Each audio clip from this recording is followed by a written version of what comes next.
Welcome to the MA's annual conference. My name is Tamsin Russell and I work for the Museums Association, and I'm going to be facilitating this session today. Before I hand over to Rachel, I have a few housekeeping announcements to make. So first of all, we have audio description and live closed captioning. If you require audio description, please use the interpretation and select the interpretation button on the bottom of the toolbar and select French. You should leave the original audio on, otherwise you won't be able to hear our two conference speakers today. Live closed captioning is also available, and if you require live captioning, please press closed caption on the lower toolbar, and you have two options. You can either select show subtitles for in real time subtitles or full transcript if you'd like to see the progression of the session in its entirety. I can already see that a number of you are introducing yourselves in the chat function, and that's fantastic. As attendees, your cameras and microphones have been disabled, but please don't let that stop the interaction and networking. We really would recommend and encourage you to share your links, experiences, insights, and please talk to others throughout the process. You can also tweet any of your reflections or gems as part of the conference with the hashtag Museums 2020. If you'd like to ask a question, we have the Q&A function at the bottom of the toolbar. The chair, Rachel, will be looking at those throughout and will be putting selected questions to our speaker, Frances, as the session continues. But please keep those questions sort of short and to the point to help her out in that process. You can leave and rejoin the session at any time. All of our sessions are being recorded and they will be available on our website in due course.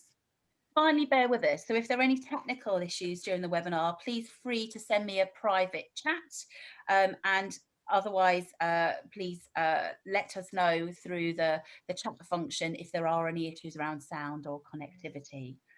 At this point, I'm now going to hand over to Rachel. I'm going to place myself on mute and also close my camera. Have a fantastic session. It looks amazing. Thank you very much, Tamsin. We're absolutely delighted to be here. Just to let you know, this is the first of 3 sessions which GEM, together with Engage, have programmed for the MA conference, and we're really delighted to be here. So thank you to Sharon and everybody at the MA for that invitation. This session is very relevant. It's been very relevant for the whole period, really, the last few months of 2020, but even more so as we enter into another lockdown period, where teaching via virtual means and also looking at blended programming has become ever more relevant to museum learning. So we have an expert in our midst, Jeens. Thank you, Frances, who's been actually delivering a number of these sessions to GEM members, helping us all navigate through digital, thinking about virtual classrooms over the last few months. So Fran's going to give her presentation, and as we've said, there'll be opportunities for you to ask questions throughout, and also we have some interaction through some polls which we'd like you to take part in, so please take part in the polls. So without further ado, I think I'm going to hand over to Fran, and please do continue to engage as well in the chat. Thank you, Frances. Thanks, Rachel and Tamsin. So welcome to the session. It's so nice to see so many people here doing a Teaching into the Void session, which we're going to be talking about as we go. Really nice to see lots of people. I can see people, Charlie and Flora, look like it's their first ever conferences. What a conference to start with. So thank you for using the chat function. We're going to be keeping a really close eye on that. I'm just going to start by sharing my screen, and I'll just do a quick check to make sure everyone can see what I can see. So coming up now. You should see a PowerPoint right in front of you. So today we're going to be focusing on blended learning offers for schools, and particularly I'm going to be sharing a lot of what we've been learning over the last 6 months with our virtual classrooms and now blended experience. All the hashtags and everything are down below. Feel free to engage on Twitter afterwards. I'm much better on Twitter than I am on my emails, so if you ever want to catch up with me, that's definitely the place to do it. So just before we begin, I just want to do a quick what we call Are You Sitting Comfortably, which is a sight and sound check. Hopefully what you are seeing on screen is a black PowerPoint with some white text and also an image down the left-hand side. If you can't see any of those things for any reason, then do use the chat function. I'm sure Tamsin will help you where she can. You should be able to hear me quite clearly. I'm wearing an external mic, but again, if you need me to speak up, use the chat function. I am keeping a half eye on it, but there are quite a few things on my screen, so I'm sure Rachel will give me a wave if I need to. So how to get my attention in this session, what we call Excuse Me, Miss. So we're going to be using the chat function, I think, mainly for questions. We're going to stop at various points throughout the session for you to ask questions. So I'm not going to hold them all to the end. So do put them in there, and Rachel will be going through that chat, picking them up, and then asking me at each point. So just write them in as you think of them. And then we're also going to be doing polls. So there's a few polls, and we're going to start off with one just to make sure everyone's comfortable using them and has a bit of a practice. So the first poll we're going to run is just tell us why you've joined this session. So Tamsin's going to bring up the poll. You'll see it appear in front of you. You just need to select one of the answers. Just go with your gut feeling. Don't worry about thinking of the right answer. Just go with your gut. It's anonymous. And then you can submit it. And I'm just going to leave that running just while I go on to the next slides. So just to let you know session outcomes, so I've split this sort of 35-minute session into 3 different aspects. The first is going to be about how we developed our virtual classrooms. Some of you may have come to the GEM sessions already, so some of this we might have talked about in that, but also I'm going to be doing a bit of reflection because we've been running ours now for 6 months, and of course now we're going into lockdown 2, so I'll be doing a bit of reflection on that and covering 4 main points. So that's safeguarding, supporting staff, teaching to the void, and marketing. So we'll just do a little bit of a focus on those. We'll do that for about 10 minutes or so with time for questions. And then I'm going to do a little bit of a mini focus on income generation, because I think this is a really important thing for us all to sort of question and debate. And then also creating comparable experiences. And that's when we're going to talk a little bit more about blended learning rather than just virtual learning. So just to give you a tiny bit of context before we go into it, just about the museum, for those who don't know about us, we have been doing a learning program, a very successful learning program for a number of years. And usually we have about 20,000 students in our physical museum. And that's about 60% primary, maybe a little bit less, and then 40% secondary. So a high number of secondary students. And we also teach about very complex subjects. So we talk about religion, war, politics, racism, stereotyping, multiple identities, and grief and loss. So not easy subjects. And it's important to think about this because for us, and for me in particular, I've always believed that facilitated learning is absolutely essential to our learning theory. Time with our expert educators is not replaceable. And that is a fundamental part of how we exist within our learning programs. And because of that, we've developed the learning program that we have in this new normal, new environment, whatever we want to call it. So just to let you know what I had to hand before we started designing this approach back in March, I have a team who are, I know everyone says it, but I really do believe it. I have a team of excellent facilitators. They really know their subject and they really know how to communicate it. We also had an immediate audience need with our schools. They reached out to us. So that definitely changed the approach we took. And we made some early decisions on making this core work. And I'm going to come back to that later. And I also have a team who's quite experienced in creating digital content. Now, just to be super clear, nobody came to our team with any digital expertise. We just have a very robust sort of CPD program in place for our learning team. So for the last 3 years, I've done a real focus on digital. And over that time, we've done a number of projects and done some self-learning. And they're very, very good. And they have the capability to create their own videos and audios using professional equipment and edit it, and also the ability to upload that to our back end of the website, all of which enabled us to move very fast, pivot as the new word is, to this new situation.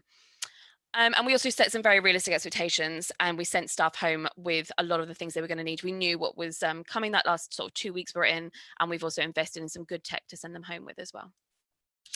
So we're just going to quickly stop here and just want to check the poll results, make sure that's working, that we can see why people have joined in. So in theory, that's going to come up on your screen now. Oh, it has for mine, so I hope it has for you. So it looks like most people are just sort of genuinely interested in the idea of this. Actually, I'm really pleased that there are fewer and fewer people saying that they feel behind. That's good, because when I ran these sessions to begin with, that was much higher. And lovely to see that schools are a priority for a lot of people. That brings me a lot of joy. And income generation, we will definitely be touching on. So thank you for that. Right, so first part of the session, we're going to look at how we developed our virtual classrooms. The second poll that we're going to launch now. And again, go with your gut. Are virtual classrooms the future for museum learning? Put your gut instinct on the poll as it comes up now. And I think what we'll do is we'll leave that running. So put your answer in, I'll carry on, and we'll have a look at those at the end of this session in about 8 or so minutes. And we'll take some questions about this session at the same time. So do use the chat function. So the first thing I always tell people to start with is your safeguarding guidelines. It's really, really key that you do begin here rather than end here. I've had a few museums call up because they've got themselves sort of a little bit back to front with this part. And I think this is really important now we're going into lockdown 2 as well. So safeguarding guidelines are more than just understanding the legalities and the ethics of what you're willing to do or want to do. You also have to take into consideration your staff and really think about what the staff situation is for a lot of people. It's very different from person to person. So one very concrete example is take an example of, are you going to be happy for your staff to be teaching virtual classrooms from their homes during lockdown 2, lockdown 1, lockdown 5, whatever we're in at the time? And if you are, then you then need to go through the stages of that. Are you going to be happy them to teach from their bedrooms? Now, your initial answer to that might be no, but then you need to do a little bit of a think about your team. You may find that you've got members of your team who are very lucky and they have at-home office or a space at their dining table, but you may also have staff who live in a 5-bed house share. I mean, I've lived in London all my life. Most of my life has been in a 5-bed house share. So, thinking about the fact that actually the only private space they might have is their bedroom. There is no point creating a blended or virtual learning offer if your staff can't deliver it. You need to really think about that. Like, staff are absolutely your best asset. So think about creating something which they can deliver for you. The next part is, I just always reiterate this. Remember that your safeguarding policy and procedure is already in place. Don't worry about having to create a whole new one. That policy and procedure, there will be experts within your museum who wrote that, who deliver it. It is a binding document. You can't just change it without much thought. What you're creating is digital guidelines to go alongside it. So don't worry about having to rehash the whole thing. Your safeguarding policy will then help you deliver your guidelines. So really do not worry about that too much, but just build your guidelines alongside. So the other part of advice I was going to give is about avoiding Zoom bombs. So I know this is a big consideration, and some schools have moved away from Zoom and are on other platforms. We use multi-platforms for our programs, but Zoom is really still, I'd say, quite important to a lot of people. So we got some early advice from the Met Police. We do a lot of work with them. Because we have the word Jewish on our name, and therefore security is unfortunately something we have to think about. And they gave us great advice right at the beginning about not using keywords. There are a lot of people who are unpleasant and who have bots set up and algorithms looking for certain keywords like faith, Muslim, Jewish, faith, prayer, those sorts of things. And then once they find them, they're then targeting those ones to Zoom bomb.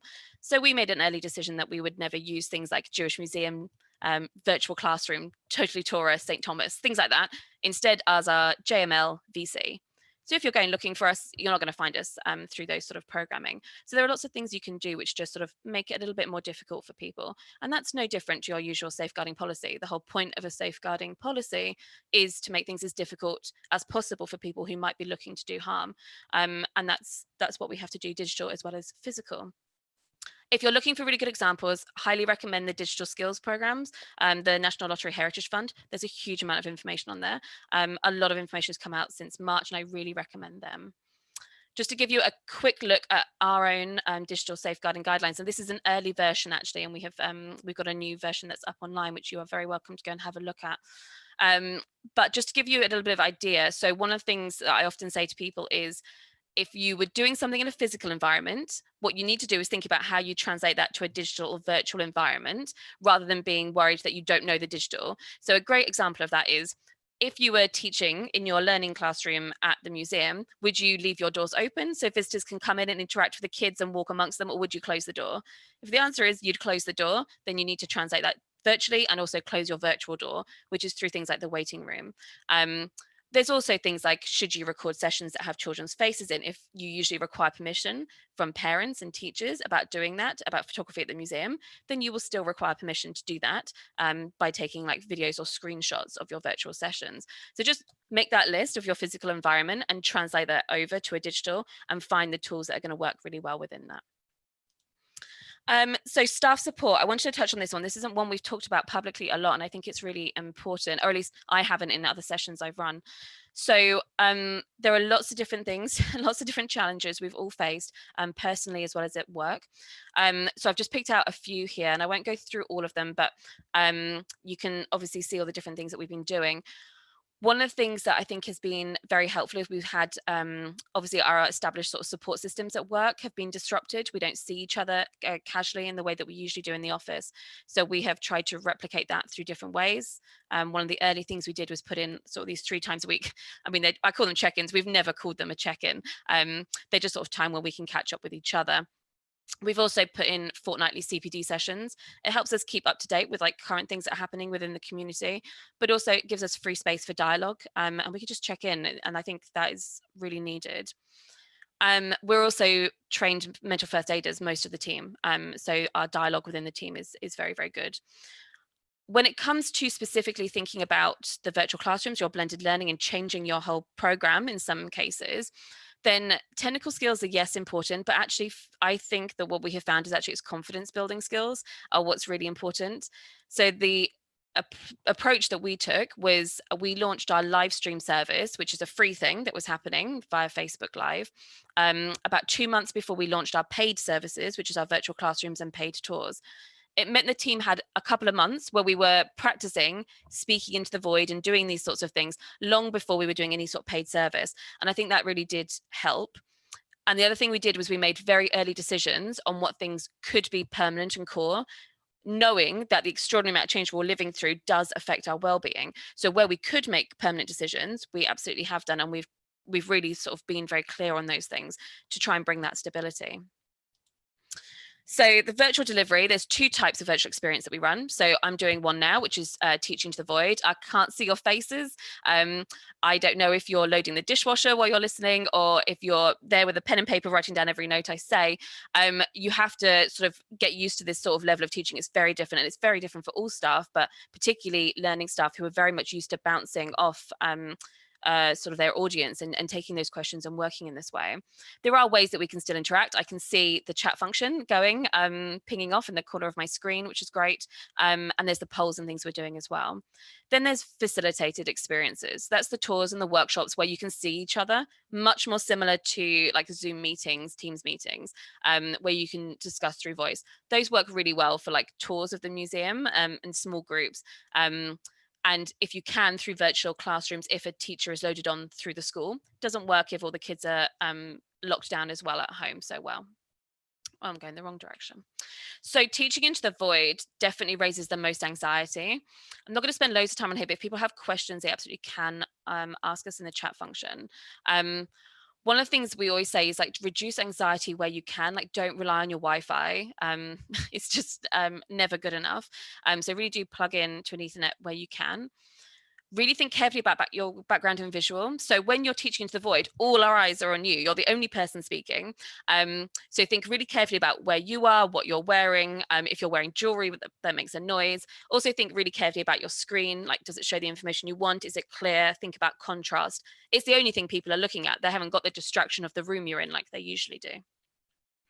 And set your expectations before the event. We always send out teachers packs with all the information they're going to need.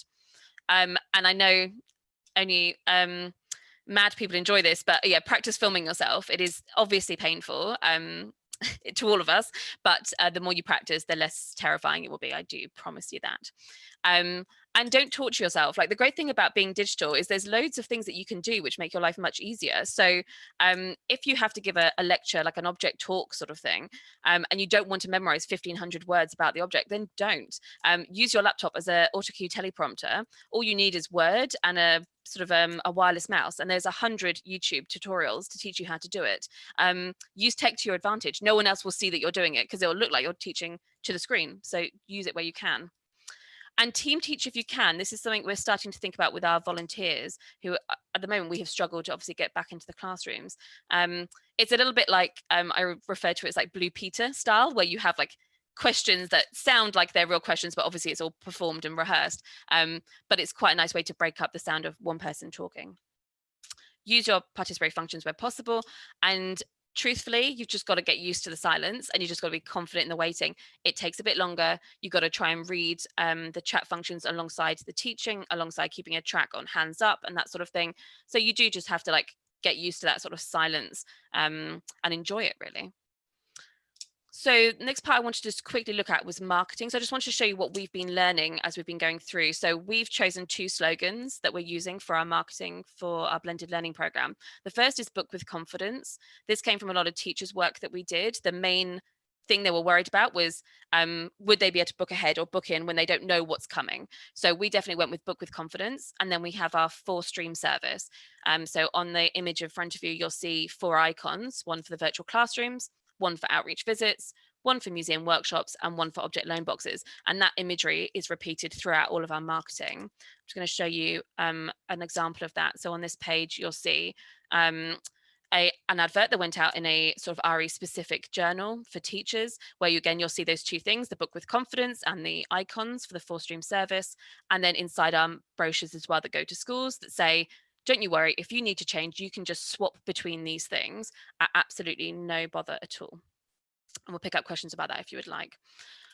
One of the ways that we've done a lot of marketing to schools hasn't been traditionally the Google polls and that sort of thing. We've used Twitter a lot. We get a lot faster feedback. Teachers are knackered. They don't want to do loads of polls at the end of the day, but they are scrolling through their Twitter feeds and they are happy to do things like that. So at the bottom, you'll see one of the examples we've done. It's also a really sneaky way to market what you might be doing because they share it as they go. So I'm just going to take some of the poll results at this point just to see where we are yet. Oh, excellent. So most people do think they are part of the future, but potentially not all of the future. And I tend to agree with that. I think we talked very much at the beginning about virtual classrooms, and now we're talking about blended learning. And that is something that I think is going to be the most important part. I'm going to stop here for a moment and ask Rachel if we've got any questions specifically on that section that I can answer.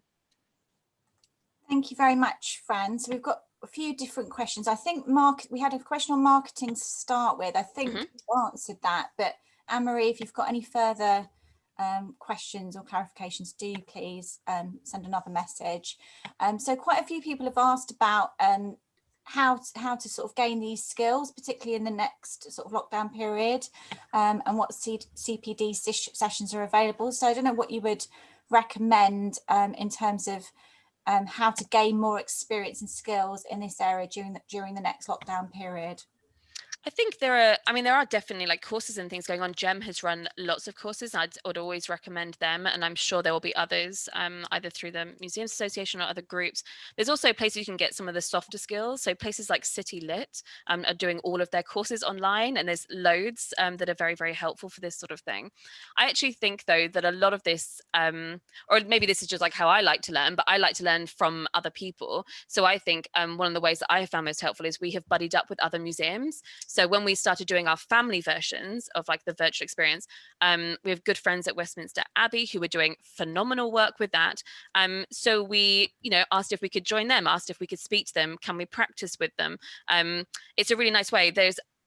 Surely one of the best things that's come out of this whole terrible, 6 months has been the way the sector is like banded together. People are just so generous with their time. I think reaching out to someone and say, look, I've seen you do that. Could we do a practice together? Can you show me how you use it? Westminster was the one who showed us really how to use the breakout rooms properly and do all that sort of work. It could be things that you could Google maybe, but I think it's always better to learn from another person. So I'd really recommend that. Great. We've got a lovely question here from Esme about incorporating creative activities. How have you managed to transfer that into digital learning? Yeah, it's a good question. So we have a teacher's pack that goes out ahead that has a lot of the activities. So we do what we've tried to do with the virtual experience, we have top and tail. So you have the first part, which is an activity we ask them to do ahead, which is hosted on our portal. So it's a creative experience they can do together. And it also means we set a standard of, or hopefully a standard of understanding about the topic before we join in. Then we have the experience itself, which is sensory, and I will pick up a little bit on that.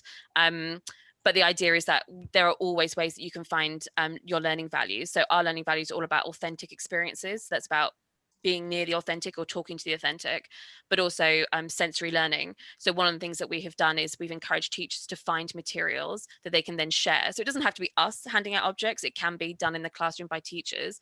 So if we're doing a session and it's all going to be about like the Torah, which is a sacred object, they can hand around, you know, books that have that smell like from an old library, and then we can use that as a sensory experience.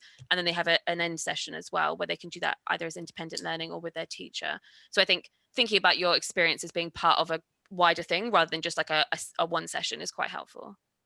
Brilliant. I'm just going to ask one more because I'm conscious okay. of time. I'm going to go on. Yep. We've had some questions from Becky around options for people with disabilities, including those with autistic spectrum and conditions, and how they can engage with virtual digital learning. So we have we've offered a few different things. One is we have really prioritized things like the sensory learning, so it's not all just us speaking, and that's included using audio as we go. So we play a lot of audio and video as well as us talking, and we break it into sort of 15-20 minute slots throughout the session, so it's not one long part. The next thing I think we do is, because the session can be when it's a virtual classroom, you can either log in from a whole group or you can log in as individuals into it. So you can always have people, if they would prefer to be taking it slightly more at their own pace or without the distractions of everything else going in the classroom, there's nothing stopping people logging on through different ways as well, which is quite nice. I think though, access and digital has been like the next big thing. I mean, this conference is a perfect example of like really taking access to the next level. It is definitely one of the things I think potentially, like all things in museums, was the last thing to be considered by a lot of us who went digital. There was a big push to go, and then I think we're catching up with ourselves with it. We've had really great feedback from the classes about the fact that all pupils have been able to be engaging those, so I feel quite confident about it. Brilliant, thank you. I think we'll carry on because I just time check, it's 12:42. Yep, that's all right. I'm going to carry on. So the next stage is all about income generation. So there's another poll here that I'd like everyone to take. So this poll is, should museums charge for virtual classroom experiences? So when you're ready, submit your answer to that, and then we'll come to the answers of those as we go through this section. So I'm just going to show you what we're doing here at the Jewish Museum. So we do run a charge structure. We have always run a charge structure for our learning workshops. We do that in a what we suppose we call like a streamed way. So what we have is our standard cost, which is the £3.75 per student per workshop. But then we run, I mean, we would never refer to it as a bursary scheme, but for purposes of here, a bursary scheme. And we run 3 different bursary schemes. So there's a version which is just for our local borough, which is Camden, for state schools within that borough. Then we run for inner London city boroughs, which is funded externally. And then another one for other London boroughs, which is funded by a different person. So what we do is basically use that funding to discount the cost so that every school should be able to come through one of the streams and be able to afford the experience. During COVID, we have also given an option for entirely free places if costs are a hard barrier. And I think we all need to be mindful of that at the moment. Interestingly, we have offered it out a few times, but all of the schools so far have actually, when they've realized they are part of the bursary scheme, they've been happy to come through the bursary scheme rather than going for the free offer. That may change as things go on. That offer will be here for the entire school year, if not beyond. So we'll see what the results of that are later. What the rule we have though is, if we're going to do free places, we do it for the entire class. I don't like picking out certain kids from a group who would then get a free place. So if the school requests a free places, then the whole class gets a free place. I'm just going to show you the next slide, because this will help you understand how we're doing it with the virtual classrooms and blended learning. So the schools come through one of these streams, but they can pick any one of the 3 things that we're running. So we're doing the virtual classrooms, outreach, and the museum workshops. It doesn't matter which one you pick, you still pay exactly the same price. And there's a few reasons we did that. One is, I fundamentally believe that the learning experience is of the same quality. It's a different environment, but it's the same access to expertise. And the second one is genuinely just the admin behind the work. So lockdown 2 is a perfect example. We had schools booked in for museum workshops who now need to switch over and are requesting virtual classrooms. We don't have the capability in the staff team to refund, go through our finance team, do all of that, rebook them in. It's not a good use of anyone's time. So we have the same cost. And now what we can do is we can say, don't you worry, we know we're going into lockdown, we can't have you in, we'll switch you over, same day, same everything else. You don't even need to do any paperwork. we just book you in for the virtual classrooms instead. So that's been a very easy way for us to sort of manage this this move. I'm just going to show you some stats that we've been working on here for income generation. So reaching the region, so that's private schools, out of London schools, that sort of thing. They usually make up the most percentage of our income, obviously, because they pay much higher than the others. But what's interesting for us is sort of the percentage of visits rather than the percentage of revenue. So usually our bursary schemes bring in about 50 to 60% of our visits. At the moment, they're bringing in about 50%.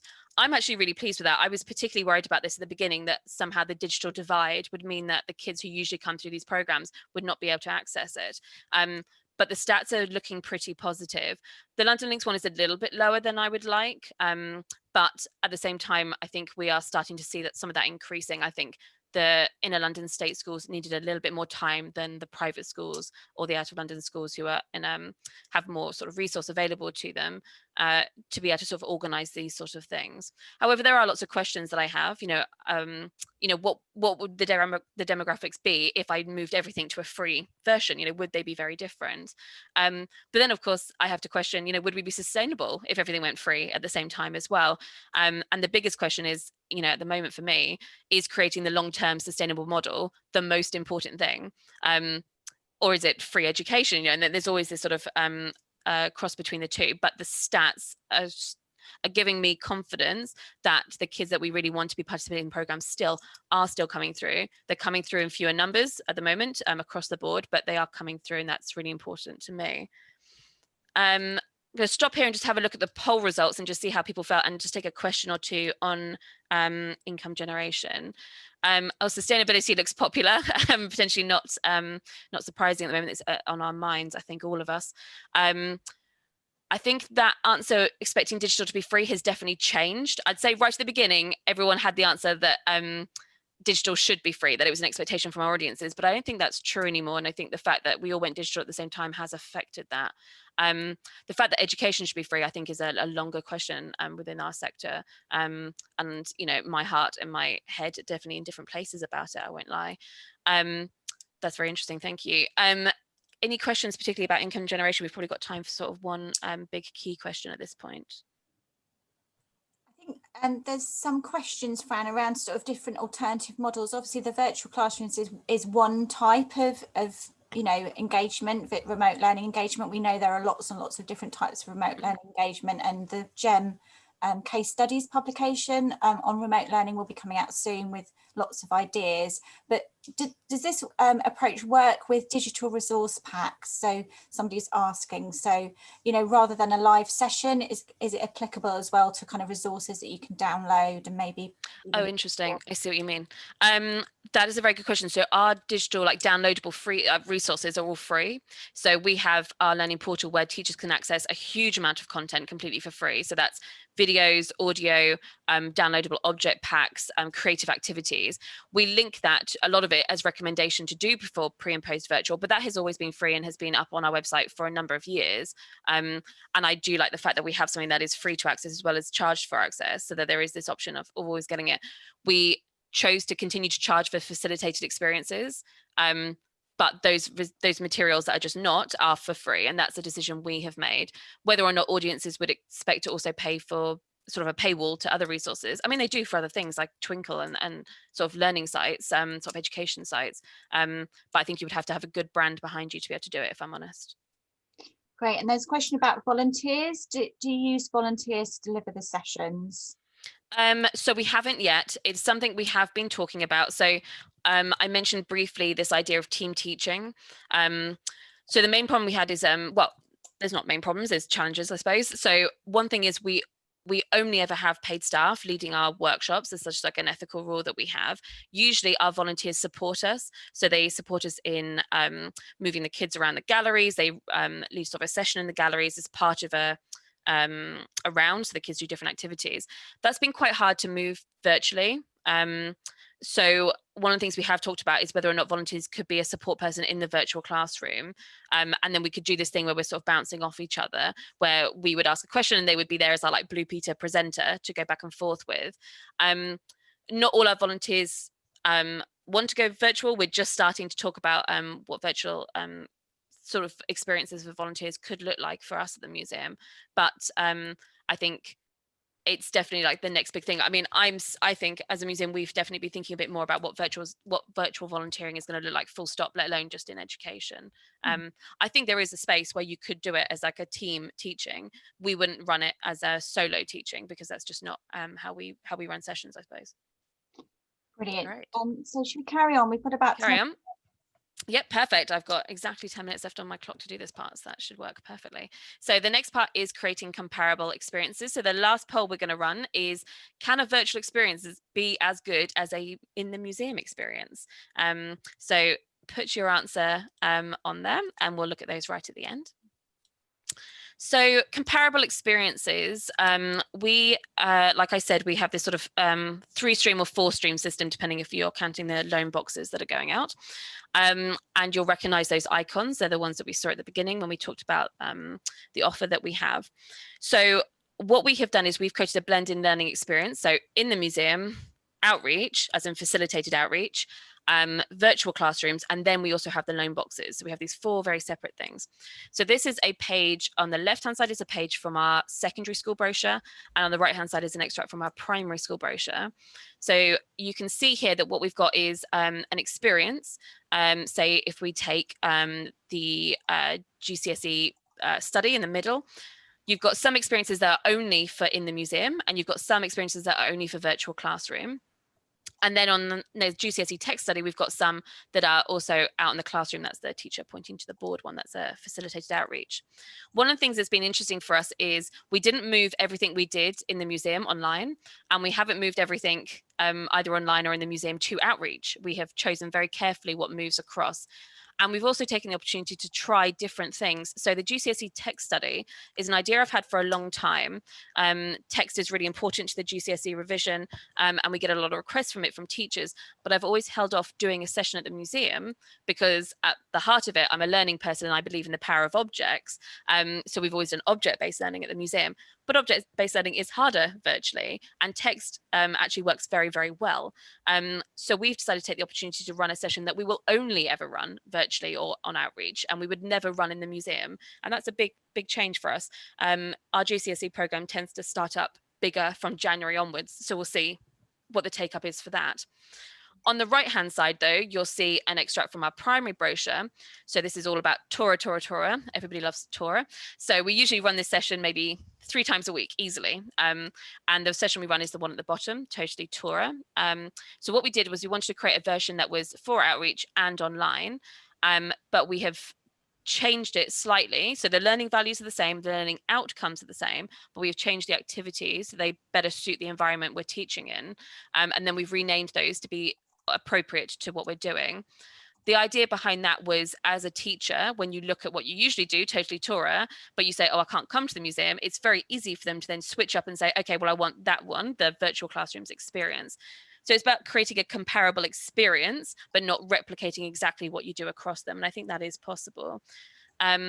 The other thing I would sort of point out here is that there's a lot of talk about creating comparable experiences, but I would question why we're comparing them. They are different experiences in different places. I think making sure your learning outcomes and your learning values are set is more important than trying to create a comparable experience between these very different environments. You can't do the same thing in different places all the time. So the last thing I'll just have a look at is our loan box scheme. So this was the first time we tried blended learning, and this launched about 2 years ago. So blended learning in this case is at the bottom on the right hand side, you'll see an image of what one of the loan cases look like. So each loan box has 6 cases with different themes. So they go out beautifully packaged with all the objects, and then they link back to a virtual space on our website where they have videos all about each case and each topic and each theme, which they can watch as a class, and then they have activities in the teacher's pack that they can do as part of their own learning. This has been a really I mean, it's had amazing feedback from teachers. The logistics of currying things out at the moment is a little bit trickier, obviously with lockdown, but not beyond us.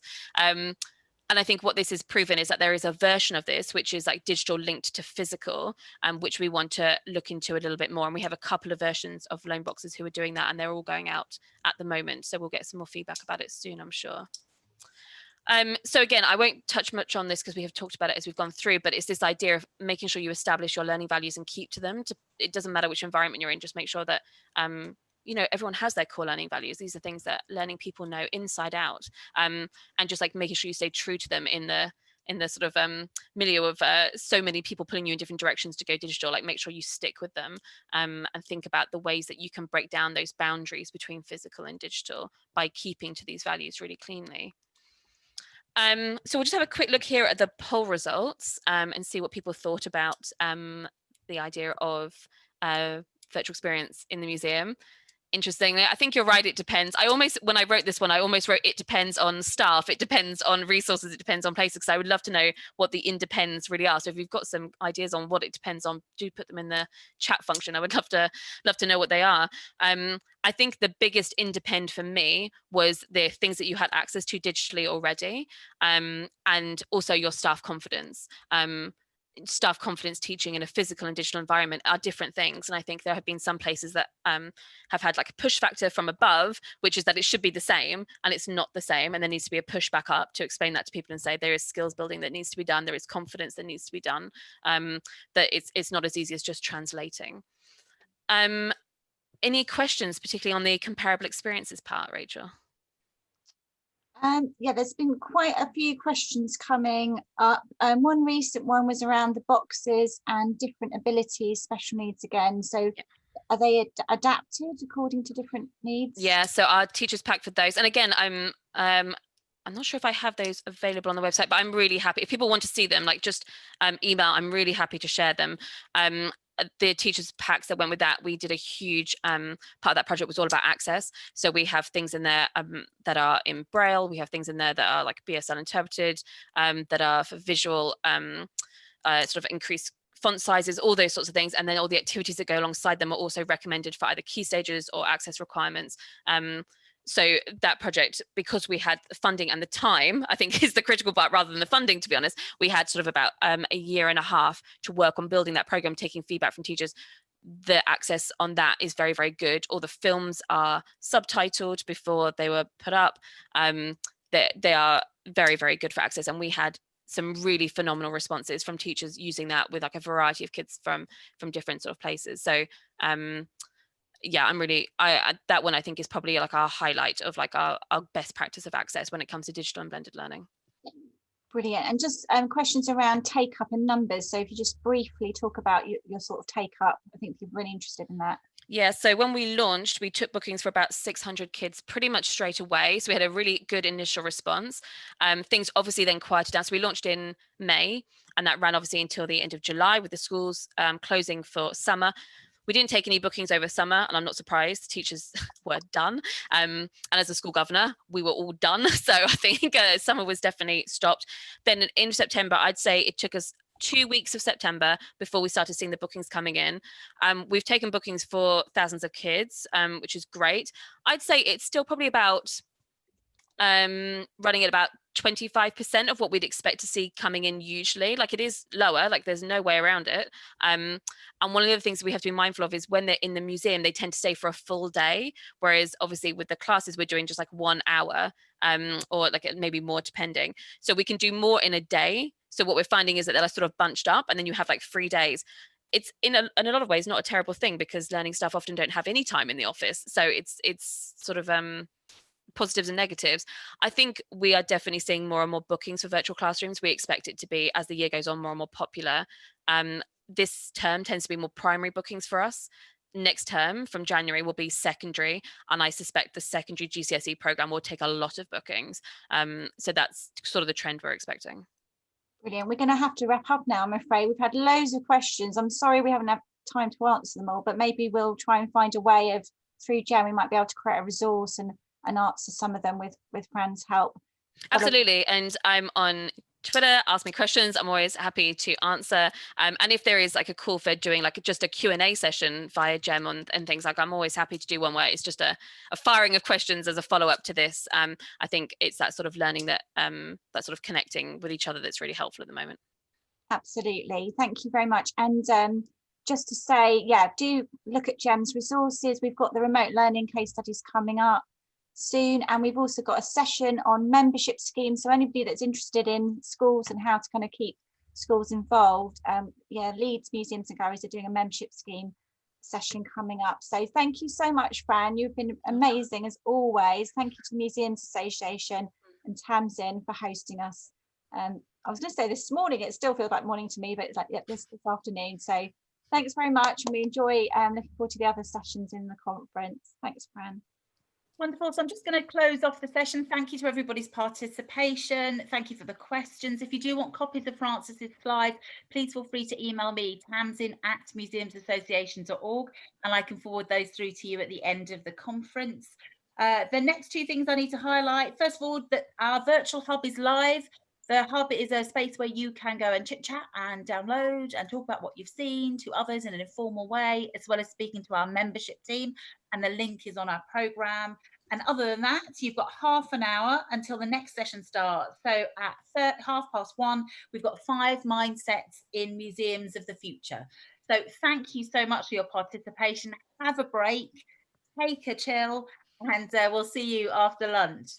Thanks very much. Bye-bye.